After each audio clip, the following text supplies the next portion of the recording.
خاندان میں ایسی سچویشن ہو جاتی ہے کہ سارے ایک بات کہہ رہے ہوتے ہیں اور آپ ایک بات کہہ رہے ہوتے ہیں اور آپ ہی صحیح بات کہہ رہے ہوتے ہیں، لیکن وہ ان کی سمجھ میں نہیں آتی اور الٹا آپ کے خلاف باتیں بنانا شروع کر دیتے ہیں، اور آپ اپنے آپ کو بالکل تنہا محسوس کرتے ہیں کہ شاید میں ہی غلط ہوں. نہیں، آپ غلط نہیں ہوتے، لیکن ان کو آپ کی بات سمجھ نہیں آ رہی.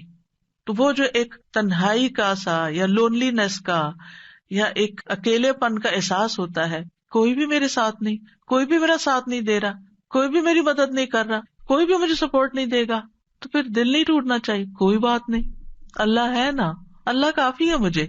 اگر اللہ کی نظر میں میری یہ بات، میرا یہ فیصلہ، میرا یہ کام درست ہے تو مجھے کسی کی بھی پرواہ نہیں ہے.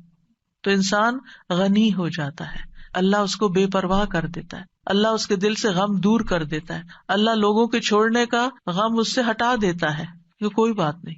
بعض اوقات آپ کو کوئی بڑا اہم کام کرنا ہوتا ہے، کوئی اچھا پروجیکٹ لے کے آپ چلتے ہیں، آپ ایک دوست سے بات کرتے ہو، کہتے ہیں یہ دیوانگی ہے، ایسی تمہارا خیال ہے، دوسری سجیشن وہ بھی کوئی کام کی نہیں، تیسری وہ بھی، آپ سوچتے ہیں کہ کسی کو میری بات ہی نہیں سمجھ آتی، کوئی میرا ساتھ ہی دینے کو تیار نہیں. ایسے تمام دل ٹوٹنے والے ٹائمز پر حسبی اللہ و نعم الوکیل، اگر میں ایک خیر کا کام لے کر چلی ہوں تو اللہ میری مدد کرنے والا ہے. کیونکہ ہم دیکھیے کہ دنیا میں بڑے کام صرف ان لوگوں نے کیے ہیں جن کا حوصلہ بلند ہوتا ہے، جن کا توکل پھر اللہ کی ذات پر ہوتا ہے کہ یہ ہوگا، اللہ کرے گا، کرنے والا اللہ ہے. میں طریقہ کروں گی، سبب اختیار کروں گی، محنت کروں گی، لیکن برکتیں اور رحمتیں تو اللہ ہی کی طرف، فضل تو اللہ کی طرف. اللہ ذو فضل عظیم، بڑا فضل تو اللہ کے پاس ہے. ہم لوگوں کے ہاتھوں کی طرف دیکھتے ہیں، لوگوں کے خزانے کی طرف دیکھتے ہیں، اصل خزانوں کا مالک کون ہے اور ان لوگوں کا بھی مالک کون ہے؟ وہ بھی اللہ ہے. ان کے دل بھی اللہ کے ہاتھ میں، وہی انہیں توفیق دے گا تو خیر کے کام میں ساتھ دیں گے، نہیں تو نہیں دیں گے. تو کوئی بھی ایسا موقع جہاں آپ کے اپنے پیارے آپ کا ساتھ نہ دیں، وہاں بھی دل چھوٹا نہ کریں، وہاں بھی آپ کا دل نہیں ٹوٹنا چاہیے، کیونکہ اللہ آپ کے ساتھ ہے. تو فَإِن تَوَلَّوْا، اگر یہ منہ موڑ جائیں، آپ کا ساتھ نہ دیں، تو آپ حسبی اللہ کہیں، لا الہ الا ہو کہیں، علیہ توکلت کہیں، وہو رب العرش العظیم کہیں. ایک چھوٹی سی دعا کے اندر ہر پارٹ جو ہے اس کا بہت پاورفل ہے. یعنی اللہ مجھے کافی ہے، اللہ کے سوا کوئی معبود نہیں ہے، میرا بھروسہ اس پر ہے، مجھے اس کی مدد کا یقین ہے، میں اس کی طرف رجوع کرتا ہوں، وہ میری مدد کرے گا، وہ ساری مخلوق کا مالک، اور مخلوق میں سے سب سے عظیم ترین مخلوق کا بھی وہی رب ہے، وہی مالک ہے، وہی خالق ہے، تو میں اس کا سہارا لیتا ہوں. تو یہ ان مبارک دعاؤں میں سے ہے جن کے پڑھنے کا اللہ تعالیٰ نے خود نبی صلی اللہ علیہ وسلم کو قل کہہ کے حکم دیا. آپ کہیے، آپ پڑھیے، یہ آپ کو فائدہ ہوگا. ایسے تھوڑی کہ اللہ تعالیٰ کے پڑھیے اور پڑھتے ہوئے چھوڑ دیں اور پھر پرواہ نہ کرے، کیسے ہو سکتا ہے؟ جو چیز اللہ تعالیٰ نے خود سکھا دی اس سے بہتر کیا ہو سکتا ہے کہ یہ آپ کو فائدہ دے گا. آپ دیکھیے کہ بعض اوقات بہت ساری چیزیں انسان کو ڈراتی ہیں، فیوچر کا خوف ہوتا ہے، جادو کا، ٹونے کا، اس کا اس کا، وہ جن، شریر، دشمن، رات کا اندھیرا ڈراتا، پتہ نہیں کیا کیا چیزیں، یعنی بہت سی چیزیں خوف دلاتی ہیں انسان کو. تمہارا کیا بنے گا، تمہارا کوئی فیوچر نہیں، تمہارے بڑھاپے کا ساتھی کون ہوگا، تمہاری اولاد تمہیں نہیں پوچھتی، تمہارا شوہر تمہیں نہیں پوچھتا، تمہارے لیے رزق کا کوئی سبب نہیں. کئی چیزیں انسان کو شیطان ڈراتا رہتا ہے نا. ایسے سارے موقعوں پر حسبی اللہ، جب تک اللہ ہے نا میری زندگی میں، کسی چیز کی کمی نہیں، کیونکہ اسباب بھی وہ مہیا کرتا ہے، دعائیں بھی وہ قبول کرتا ہے، عبادت بھی اسی کے لیے ہے، اور وہ سب کچھ کر سکتا. کیا فکر کی ضرورت ہے؟ توکل کریں، بھروسہ کریں. ابو درداء کہتے ہیں کہ جو شخص یہ دعا صبح و شام 7 دفعہ پڑھے، اللہ تعالیٰ اسے تمام فکروں سے کافی ہو جاتا ہے، ساری فکر اس کی ختم ہو جاتی ہے. اور جب آپ پڑھیں نا تو اس طرح سوچ کے پڑھیں، حسبی اللہ لا الہ الا ہوا علیہ توکلت وہو رب العرش العظیم. جو بھی نیکی کا کام آپ کرنا چاہیں، کیونکہ کچھ لوگوں کا حال یہ ہوتا ہے جب ان سے کچھ بھی کہا جاتا ہے نہیں کر لو، کہتے ہیں میں نہیں کر سکتا، آئی ڈونٹ تھنک کہ میں کس قابل ہوں، میں تو اس قابل نہیں، مجھ سے نہیں ہوگا، میرا نہیں خیال میں کر پاؤں گی، مجھے نہیں لگتا کہ میں یہ پڑھ پاؤں گی یا وہ کر لوں گی. ایسے جملے ہی زبان سے نہ نکالیں. اس وقت کیا کریں، اللہ کی مدد ہوگی تو انشاءاللہ میں کر لوں گی، اللہ میری مدد کرے گا. حسبی اللہ لا الہ الا اللہ اللہ ہے نا, اللہ کروائے گا. مشکل سے مشکل وقت, انہونی چیزیں, اور جب آپ کو اللہ کا سہارا مل جاتا ہے نا, آپ تنہا نہیں ہوتے. اور جب آپ تنہا نہیں ہوتے, اکیلے نہیں ہوتے, تو آپ کو غم ختم ہو جاتا ہے, آپ کی زندگی سے غم رخصت ہو جاتا ہے. ٹھیک ہے, قریب و مجیب, آپ یقین کریں دل بھر کے کلمات پڑھے نا, مجھے تو اپنے سینے میں ایک ٹھنڈک محسوس ہوتی, یعنی فزیکل فیلنگ بھی میری بدل جاتی. وہ قریب ہے, اس سے زیادہ تو کوئی قریب ہمارے ہو ہی نہیں سکتا. ہم انسانوں کو قریب سمجھتے ہیں, نہیں, ان کی تو اپنی بہت سی مشکلات ہیں, وہ تو اپنے لیے بھی کافی نہیں ہے, ہمارے لیے کہاں ہوں گے. اور پھر میری دعاؤں کو بھی وہ سننے والا ہے, اس لیے مجھے کس بات کا فکر ہو, کس بات کا غم. تو یہ دعا دین و دنیا کی پریشانی دور کرنے کا ذریعہ ہے, ہر مصیبت سے کفایت کرتی ہے جو بندے کو پریشان کرتی ہے. اسباب اختیار کرنے کے بعد اللہ پر بھروسہ کرنا ہی کامل توحید ہے. اللہ پر توکل کرنا اللہ کے کافی ہونے کا سبب ہے. اور یہ کلمہ توحید ہے نا, لا الہ الا ہو, اس کی بنا پر انسان کو دنیا اور آخرت میں نجات ملتی ہے. آخرت میں جنت کی کنجی بھی یہی ہے, توحید خالص. اور جب مشکل میں آپ نے سب کو چھوڑ دیا نا, صرف اللہ کو پکڑا, تو آپ کی توحید پکی ہو گئی. اور پھر آپ نے اس دعا میں توحید, توکل اور اللہ کے رب ہونے کا وسیلہ پکڑا. اور کبھی یہ دعا جو ہے طلب کی بجائے خبر کے صیغے میں بھی مانگی جاتی ہے, مطلب صرف اللہ کے بارے میں اچھا گمان اپنا رکھنے کو. تو یہ توکل ہے کیا چیز, تھوڑا سا اس پہ بات کر لیتے ہیں. توکل کا مطلب ہوتا ہے اپنی بے بسی کا اظہار کرنا اور اپنے علاوہ کسی دوسرے پر اعتماد کرنا. میں کمزور ہوں, میرے پاس کچھ نہیں, تو ہی سب کچھ ہے. اور دینی معنی میں توکل کیا ہوتا ہے, دنیا اور آخرت کے فوائد اور نقصانات کے معاملے میں دل کا اللہ تعالی کی ذات پر اعتماد کرنا, اور یہ ایمان رکھنا کہ اللہ کے سوا کوئی عطا نہیں کر سکتا, نہ روک سکتا, نہ نقصان دے سکتا, نہ نفع دے سکتا, سب کچھ اسی کے اختیار میں. ابن الجوزی کہتے ہیں یہ اللہ پر بھروسہ کرتے ہوئے اللہ کی اچھی تدبیر کی بنا پر اپنے معاملے کو اللہ کے سپرد کر دینا ہے, اللہ پر اعتماد کرنا ہے. خرابی کہتے ہیں توکل یہ کہ اللہ سے اچھا گمان رکھا جائے کہ اللہ یہ کام کر دے گا. توکل اللہ کے وعدوں پر دل کا اطمینان ہوتا ہے. ابن تیمیہ کہتے ہیں اللہ پر توکل کرنا فرض ہے اور بڑے فرائض میں سے ہے, جیسا کہ اللہ کے لیے اخلاص اپنانا واجب ہے. اور اللہ نے کئی آیات میں توکل کرنے کا حکم دیا ہے. یہ وضو کرنے کے حکم غسل جنابت کے حکم سے بھی بڑا حکم ہے, اور اللہ نے اپنے علاوہ کسی اور پر توکل سے منع کیا.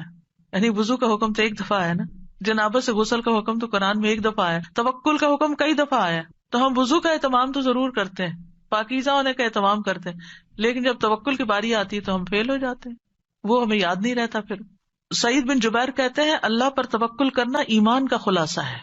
ابو محمد سہل کہتے ہیں مقامات میں توکل سے زیادہ باعزت کوئی اور مقام نہیں.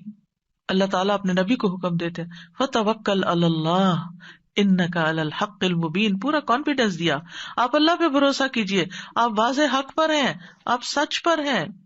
ایک اور جگہ پر ہے وَتَوَكَّلْ عَلَى الْحَيِّ الَّذِي لَا يَمُوتُ وَسَبِّحْ بِحَمْدِهِ, اس زندہ ہستی پر بھروسہ کیجئے, یعنی اللہ پر جو نہیں مرے گا, اور اس کی حمد کے ساتھ تسبیح کیجئے. ہم کس پر بھروسہ کر رہے ہوتے ہیں؟ انسانوں پر جو کہ ختم ہو جانے والے.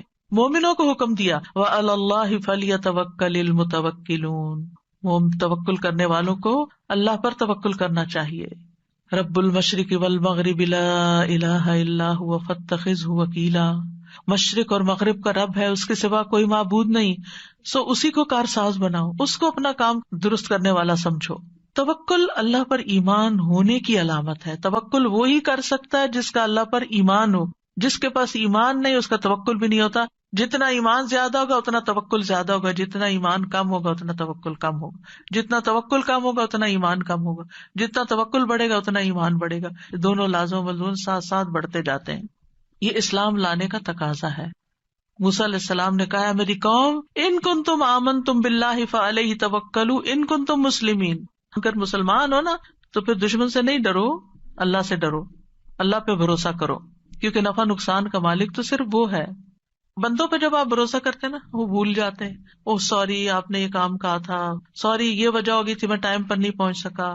کئی مشکلات ان کی زندگی میں ہوتی ہیں, وہ خود بھی نہیں رہتے. لیکن اگر آپ اللہ پہ بھروسہ کرتے ہیں تو اللہ تعالیٰ کو ہمیشہ ہے, ہمیشہ رہے گا, اور وہ ہمیشہ مدد کر سکتا ہے. حالات تبدیل ہوتے رہتے ہیں، لوگ آپ کی زندگی میں تبدیل ہوتے رہتے ہیں، جگہیں تبدیل ہوتی رہتی ہیں، سچویشن تبدیل ہوتے رہتے ہیں، لوگوں کی لائلٹیز تبدیل ہوتی رہتی ہیں، لوگوں کے دل بدلتے رہتے ہیں، مالی حالات بدلتے رہتے ہیں. اس دنیا میں ہر لمحہ ایک چینج آ رہا ہوتا ہے، غیر محسوس چینج، اور بعض اوقات ہم اس کو ٹیکل نہیں کر سکتے کیونکہ ہمارے اندر بھروسہ نہیں ہوتا، توکل نہیں ہوتا. جو توکل کرتا ہے وہ ہر تبدیلی کے اندر کام ہوتا ہے. موسم بدل رہا ہے، کوئی بات نہیں، کوئی بھی چیز پسند کے خلاف، کوئی بات نہیں، سب ٹھیک ہو جائے گا. تو اللہ سبحانہ وتعالی نہ ہم سے غافل ہے اور نہ ہی ہم سے دور ہے، اس لیے کسی اور کو کارساز بنانے کی بجائے اسی کو سہارا سمجھا جائے، کیونکہ جو اللہ کے سوا دوسروں کو سہارا بناتا ہے تو ایسے سہارے کمزور ہوتے ہیں. مکڑی کا گھر، اس کی مثال دی گئی قرآن میں. تو ہر کام کا ارادہ کرنے کے بعد اللہ پہ بھروسہ کرے. فَإِذَا عَزَمْتَ فَتَوَكَّلْ عَلَى اللَّهِ، عزم کر لیا توکل اللہ پر. لوگوں کا ڈر ہو تو بھی توکل اللہ پر، لوگ منہ موڑ رہے ہو تو توکل اللہ پر، کوئی چیز غم زدہ کرتی ہے توکل اللہ پر، جان کو خوف لاحق ہے توکل اللہ پر. جیسے جادوگروں نے کہا تھا فرعون کے مقابلے میں، فَاقْضِ مَا أَنْتَ قَاضٍ، جو فیصلہ کرنا کر لو، ہم تو اللہ کی طرف جانے والے، تم ہمارا کیا بگاڑ لو گے. جادوگر تھے، کس حرام کام میں پڑے ہوئے تھے، ایمان آیا کہاں پہنچ گئے، سارا ڈر ہی نکل گیا اندر سے. جب کسی کی سازشوں کا علم ہو، کوئی چالیں چل رہے ہمارے خلاف، توکل اللہ پہ، کیونکہ ہم نہیں نبٹ سکتے لوگوں کی چالاکیوں سے، اللہ نبٹنے والا کافی ہے. دشمنوں کا خوف ہو، کوئی بھی مدد اور نصرت چاہیے، توکل اللہ پہ. کوئی اذیت دے، کوئی تکلیف دے، کوئی پریشان کرے، جہاں سے آپ کو خوف لائق رہتا ہے، اب پتہ نہیں یہ میرے ساتھ کیا کرے گا، اس نے پہلے بھی جادو کیا تھا مجھ پہ، وہ بڑا مشکل ٹوٹا، اب پھر یہ پھر کر دے گا مجھ پہ. نہیں، عام طور پہ لوگوں کی یہ ذہنی کیفیت رہتی ہے نا، وہ فلاں آیا تھا نا، مجھے نظر لگ گئی تھی، اب یہ پھر آ گیا ہے، اب پھر یہ کچھ کر کے جائے گا. نہیں، مت ڈریں، اللہ کافی ہے. جب ایسا کوئی خوف آنے لگے، حسبی اللہ و نعم الوکیل، کوئی کچھ بھی نہیں کر سکتا، اللہ ہے نا بس. اگر کوئی الزام لگائے آپ پر، آپ کو کوئی جھوٹا کہے، کوئی اور طرح سے تنگ کرے، تکلیف دے، تو اللہ پہ بھروسہ کرے کہ اللہ تو کافی ہو جائے ان سے مجھ کو. پھر اسی طرح بعض اوقات انسان کو کچھ کمپرومائز کرنے پڑتے ہیں، کسی کے ساتھ صلح کرنی پڑتی ہے، کچھ اپنے حق چھوڑنے پڑتے ہیں. بعض اوقات آپ لیٹ گو کر دیتے ہیں اپنا کوئی حصہ کہ اپنے بہن بھائی سے لڑائی ختم کر کے، تو پھر آپ سوچتے میرا کیا ہوگا. تو اللہ پہ توکل ہے، اللہ کافی ہے، اللہ مجھے کہیں اور سے دے گا. میں نے اللہ کی خاطر چھوڑا ہے نا، اللہ اس سے کئی گنا زیادہ لوٹائے گا، کیونکہ اللہ کی خاطر یہ کیا ہے میں نے. پھر اسی طرح کوئی بدشگونی ہوتی ہے، کتنی چیزیں ہیں بدشگونی کی جسے لوگ ڈراتے ہیں، کالی بلی سے، پتہ نہیں اور کس کس سے، یہ رستہ کاٹ گئی، وہ فلاں نظر آ گیا. ان ساری بدشگونیوں کا مقابلہ بھی جہاں سپرسٹیشنز ہو، جہاں وہم، کیونکہ بعض لوگوں کو وہم ہی کھایا جاتا ہے، ہونا ہوانا کچھ نہیں ہوتا، یہ ان کا صرف خیال ہوتا ہے. یہ نہ ہو جائے، میں گھر سے نکلی ہوں گاڑی لے کر، پتہ نہیں کوئی ایکسیڈنٹ نہ ہو جائے، یہ جہاز پہ بیٹھنے لگی ہوں، پتہ نہیں اس کا کریش ہی نہ ہو جائے. یعنی کوئی نہ کوئی ایسی باتیں انسان کے دل میں شیطان ڈالتا رہتا ہے کہ جس سے وہ انجوائے کرنے کی بجائے اس سچویشن کو صرف خوف زدہ رہتا ہے. تو ایسے تمام توہمات، ایسی تمام خوف زدہ کرنے والی باتیں، ان کے لیے کیا کریں؟ اللہ پہ توکل کریں. پھر اسی طرح آخری زمانے کے جو فتنے ہیں، دجال کا آنا ہے، ان سب مواقع پر بھی اللہ پر بھروسہ، اللہ کا دامن تھامے، اللہ کی طرف رجوع کریں.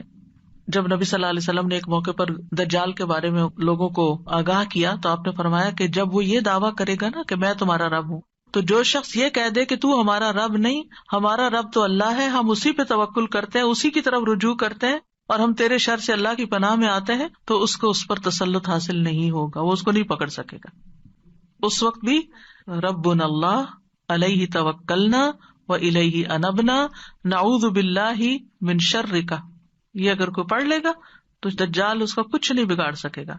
تو بہرحال جو لوگ اللہ پہ توکل کرتے ہیں، ایک طرف وہ شر سے بچ جاتے ہیں، دوسری طرف ان کو بہت سے فائدے بھی ہوتے ہیں، اللہ کی محبت ملتی ہے، کیونکہ ان اللہ یحب المتوکلین، اللہ توکل کرنے والوں سے محبت کرتا ہے، اللہ ان کو کافی ہو جاتا ہے. ومن یتوکل علی اللہ فہو حسبہ، جو اللہ پہ توکل کرے گا اللہ اسے کافی ہوگا.